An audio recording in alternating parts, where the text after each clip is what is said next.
大耳频道大吉。2009年7月28日，日本大阪看守所一名死刑犯被执行绞刑这个死刑犯只有25岁。那在日本呢，一般对于20多岁的罪犯呢，会考虑再教育，尽量不处以死刑，或者是就算是处以死刑，也会很少执行。但这个事件呢，确实是一个例外他被判处死刑不到3年就被执行了这也是日本自1979年之后，时隔30年再一次对20多岁的囚犯执行了死刑这也是因为他的行为确实触发了民众的底线，他犯下的事情和事后的态度都让人不寒而栗，以至于审判当时呢，有2万多人联署请愿态度坚决，要求必须死刑但在网络上也会存在一些惋惜同情的论调这到底是一起什么样的案件？那这个死刑犯又是什么样的人呢？那一切都要从那一起突发事件说起把时间拉回到2005年。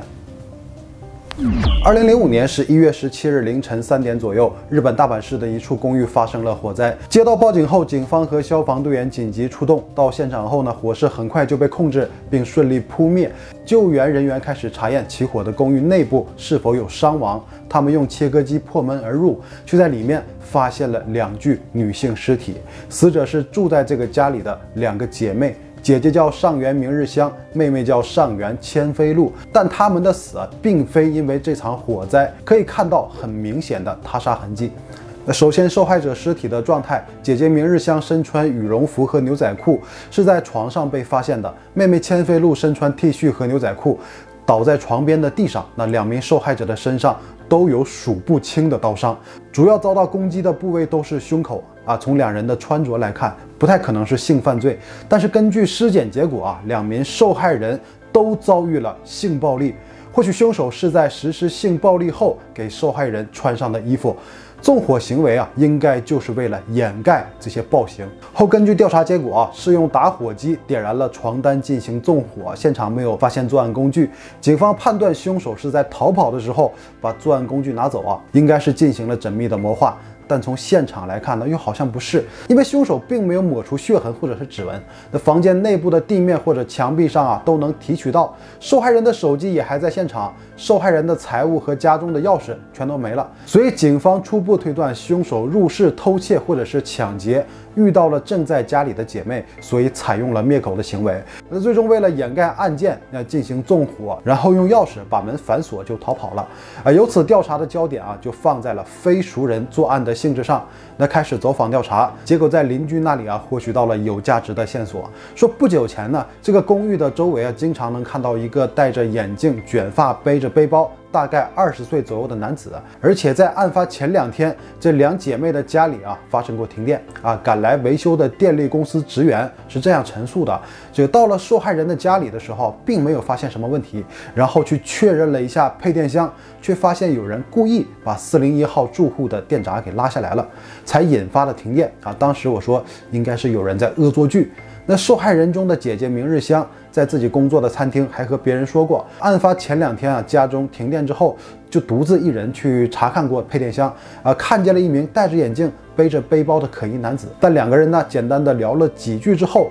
那人就匆忙离开了。后来电力公司职员告诉自己可能是有人恶作剧，就感觉和那个卷发男子有关，让自己感到很不安。那通过这些线索，警方就加重了对那名男子的怀疑，开始部署警力调查寻找但限于只有姐姐明日香一人见过，所以警方只能通过大概的外貌特征寻找，然后逐个比对指纹。日本福冈县警方找到了线索。8个月前的2005年3月左右，在当地的一家弹子房里一伙人因为对设备动手脚被捕，其中1人的指纹和大阪姐妹凶案现场的指纹完全一致，而且形象也和警方调查的吻合，所以就锁定了犯罪嫌疑人。他叫山地优纪夫，22岁，是一个无业青年。日本并没有对外公开案件嫌疑人的样貌，网络上也仅有几张多年后出版书籍收录的照片。那身份已经确定的情况下，抓捕工作就进行得很顺利。事件发生18天后的12月5日，在大阪街头巡逻的警察发现了一名非常可疑的路人，然后大喊了一声“山地优纪夫”，结果对方的反应很特别，并没有逃跑，而是站在原地不动等着警察过来把自己带走，然后表示自己会保持沉默。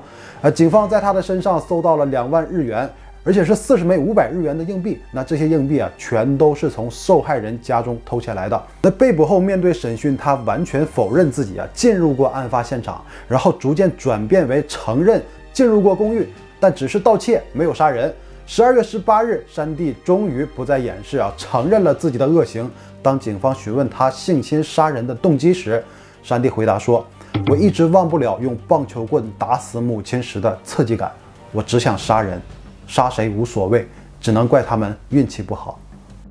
那早在两姐妹遇害案件的5年前呢，山地也杀过人，而且第一次杀害的目标就是自己的亲生母亲。那实际上那次案件发生后他也没有得到应有的惩罚，甚至还让很多人替他感到惋惜，认为他才是受害的一方这就要追溯到山地优纪夫的原生家庭了。山地优纪夫1983年8月21日出生在日本山口县，父亲是一个建筑工地工人，母亲在超市打零工，两人是后结合到一起的。母亲之前有过一段失败的婚姻，因为与前夫的整个家庭产生了不可调和的矛盾而离异。单身之后呢，又沉迷于弹子房里的博青哥，就是那个我们常见的小钢珠属于游走在日本法律灰色地带的赌博性质游戏。玩家用金钱购买钢珠，然后投入设备进行操作，得到更多钢珠之后呢，就可以换取礼品或者是代币，再用这些礼品去换钱。尽管呢，日本法律严格禁止赌博，但是弹子房的运营模式并没有直接兑换金钱呢，所以这个性质就并不算赌博可玩家的目的却都是为了赢钱再加上弹子房的服务和各种配套非常完善，就很容易让人沉迷。那山地优纪夫的父母也正是在弹子房里相识的。那不久后两人结婚生子，山地是家中的独子，但因为种种原因却并没有幸福快乐的童年。母亲一直热衷于博青哥，下班后经常就会去弹子房，很多时候都要到下半夜才回家。那父亲因为患上了肝病并且愈发严重，身体状况太差，导致无法继续工作，失业在家，那整日酗酒麻醉自己。但是他在酒后会彻底失去理智，也出于对妻子的不满经常会拳脚相加。只要父亲实施家暴的时候，母亲就会让山地优纪夫躲到邻居家里，但即便如此，也能听到母亲的每一声惨叫。作为儿子的山地却并不会因此觉得母亲可怜，反而他会因为母亲的惨叫而感到莫名的兴奋。那尽管自己也会经常遭到父亲的无端殴打，在这种环境中成长的山地性格内向而敏感，在上学的时候因为孤僻不合群加上身材矮小，很快就成了校园霸凌的对象。1995年小学6年级的山地放学回到家里，他发现父亲像往常一样喝得大醉，躺在地上，就准备把父亲给拖到沙发上。但是走近一看，却发现父亲竟然有口吐鲜血的症状。他马上打电话告知母亲，可是母亲的反应让他感到一阵恶寒。不用管他等我忙完再说。就这样，直到他下班后才把父亲送去医院。最终，父亲因为肝硬化没有挺过这一劫。医生宣布抢救无效，那送医不及时，错过了最佳的抢救时机。那这件事情对山地的影响很大，他说自己无法忘记母亲那张无情的脸。那奶奶一家与母子2人断绝了联系，他们开始相依为命，生活也变得越来越贫苦。上了中学的山地变得更加孤僻敏感，但他的性格中也隐藏着残暴的一面。他在原生家庭长期压抑的氛围中，必然是要寻找一个宣泄情绪的出口当他的情绪累积到无法再承受的时候，他会把所有的怒火全都在一瞬间全都释放出来。在面对更多的校园霸凌他终于爆发了。有一天，好多同学都看到山地优纪夫手里拿着菜刀，表情狰狞地追赶着欺负他的同学，让所有人都感到震惊。从此以后呢，没有人再敢欺负他，但也不再有人敢靠近他。所以中学还没毕业，他就已经不再想上学了。他试图逃避这种自己不喜欢的环境。从这时候开始母亲也更加放飞自我他开始浓妆艳抹的出门，还问过山地如果我再结婚了，你有什么想法？那山地告诉他，你随便。那1999年开始，16岁的山地优纪夫准备找工作，但因为年龄和学历问题，那只能从事送报纸的兼职工作。那每月都会把自己的大部分收入交给母亲。2000年4月，新来的一个女店员对山地产生了好感。那女生大他7岁，但两人还是坠入爱河，成为了恋人。那随着山地的收入趋于稳定，似乎家庭的状况也正在好转。可是山地对未来美好的向往，却随着一天急促的敲门声而破灭。那敲门的是一个催债员，山地这才知道母亲因为沉迷博青哥，不仅输掉了之前家里的积蓄，还欠下了巨额外债。那为了躲债母亲决定马上搬家，重新租下了一间公寓。2000年6月，山地下班回家后，看到门口站着一个神色紧张的女人。那询问得知，她是和母亲一起在超市工作的同事。这女人告诉山地，她母亲以各种借口跟多位同事借钱，总计加起来有500万日元。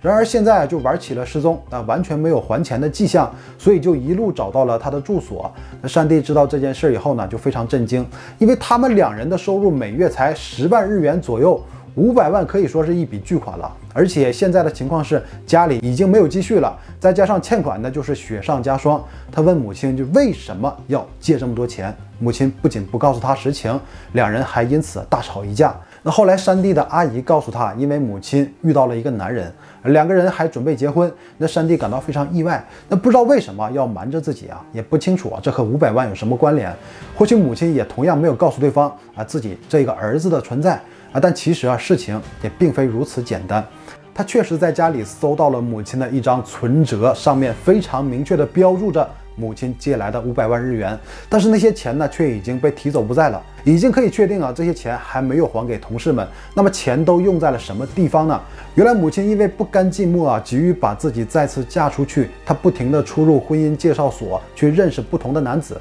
所以她才开始打扮自己。她又不想让相亲对象知道自己家境寒酸的窘境，那约会出入餐厅、电影院都需要花钱，所以就四处借钱凑了500万算是给自己撑腰。那在一次相亲时，她认识了一名让自己非常心动的男子，但对方告诉山地母亲，自己做生意时亏了本，急需资金周转就想从他这里借些钱用用。为了留住这名男子的心，就把那500万日元借给了对方。那男人拿到钱以后呢，便再也没提过结婚的事情说你儿子都这么大了结婚的事还是要考虑一下。从那以后那名男子就带着500万彻底消失了。因为急于炫耀自己的财力，反而让对方心生歹念，他遭遇了婚恋诈骗。但他却不觉得自己有错，反而认为是儿子耽误了他。那山地优纪夫说自己就一定要搬出去住。一番争吵以后呢，两人再次不欢而散。那母子间的关系变得非常脆弱，无法再经起任何波折。对于这个时期的山地优纪夫来说，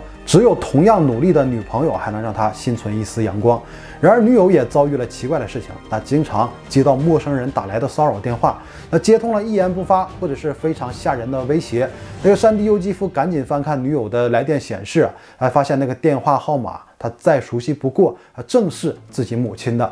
2000年7月29日，愤怒的山地优纪夫下班后回到家里，一直等待母亲回来，直到晚上9点左右，母亲回到家里，那山地质问他为什么要给女朋友打骚扰电话，两人再次激烈争吵。那母亲说：“我遇到了很多男人就因为你我才被抛弃，现在你却找了女朋友，想要离开我，门都没有。你让我得不到幸福，我也要亲手毁了你的幸福。”那这句话如同一把利刃，彻底刺到了山地内心最深处。想起当年父亲也是因为眼前这个罪人而死，他就没有真正的关心过这个家庭如今面对面目狰狞、咄咄逼人、毫不讲理的他，破防的山地优纪夫彻底失去了理智。他积压已久的怨恨在一瞬间爆发，那拿出了在门后的棒球棍，朝着母亲的头顶直接敲去。随着一声闷响，母亲应声倒地，鲜血直流。那可怕的是，山地优纪夫看到这个场景过后，内心非但没有感到害怕，反而无法抑制自己内心的冲动，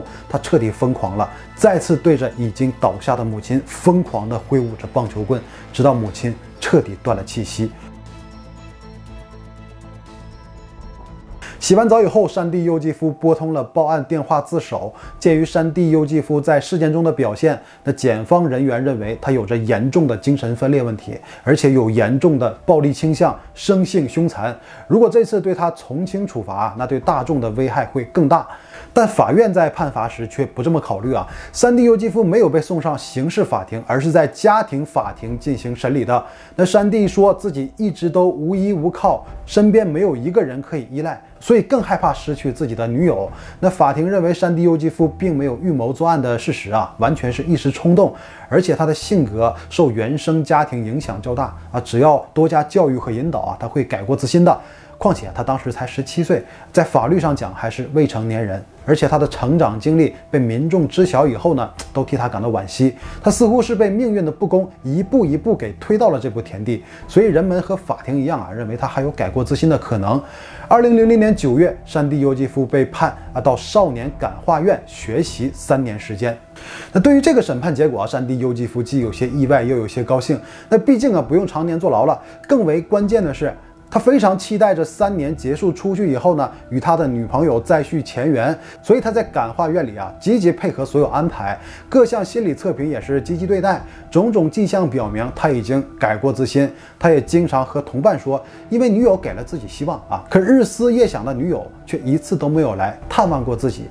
2003年下半年，在经过最终回精神鉴定为正常之后呢，山地优纪夫重新恢复自由。因为没有一个亲戚愿意收留他，所以他马上就去寻找他的女友。可是结果让他不能接受，无论怎样发了疯似的寻找，却怎么也找不到，就好像他从来没有来过一样，在他的生活中彻底消失了。那山地优纪夫认为，以前所畅想的美好未来都成了泡沫，他感觉女友背叛了自己。自此啊，山地优纪夫心中唯一的烛火已经熄灭，那剩下的只有偏执与残暴。那么究竟是什么驱使他再次把魔爪伸向2个姐妹呢？因为篇幅较长，所以我把之后的内容放到下集啊，同一天发布。我们马上再见。